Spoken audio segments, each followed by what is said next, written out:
Hepinize salam, Yol Bilet YouTube kanalına hoş geldiniz. Videoda Emir Nuriyev. Bugünkü video sapamızda hazırki vaqtda ulanılan DVD ve CD disklere malumat yazdırma öğreniriz. Köpüğümüzün bilişiniz diska malumat yazdırmak, mesela biz flashka ya chiplere malumatı tutup oklamak ansat görünse de disklere malumatı yürüyte programı arkalı yazdırmalı. Hananda videomda başlayaz. İlk bilen kompüterimize DVD ya CD malumat yazdıracak diskimizi okutacağız. Sonra bize gerekli programma Nero Express programması. Programın linkini videonun aşağında belirleyip geçer. Programın kurulağınızdan sonra programa gireceğiz. Obraz proyekt kopyalat bölümünde siz disklerinizi kopyalap yani köpeltip bilirsiniz.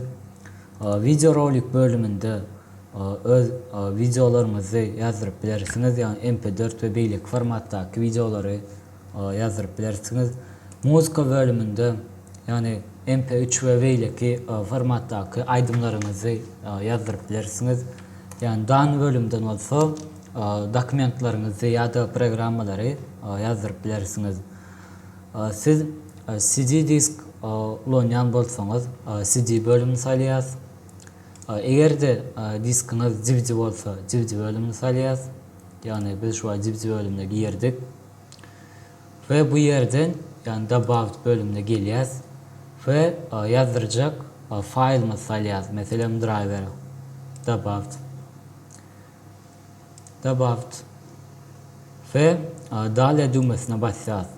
Dale düğmesine basamızdan sonra yani imya diskimizin adı mesela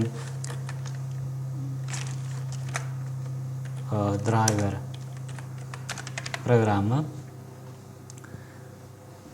ve bu yerden zapsat yani zapis bölümüne giremizde şeylerde diskimize zapise doğrar yani yazdırıp başlar. Ve 10 minut vaktinizi alır. Bu videomuz bu şekilde öğrenirsiniz deyip umid ediyorum. Eğer de programa barıda düşünmeyen zatlarınız bolsa tesvirlerde sorabilirsiniz. İndiki videolarda görüşünce hoş, sağ olun.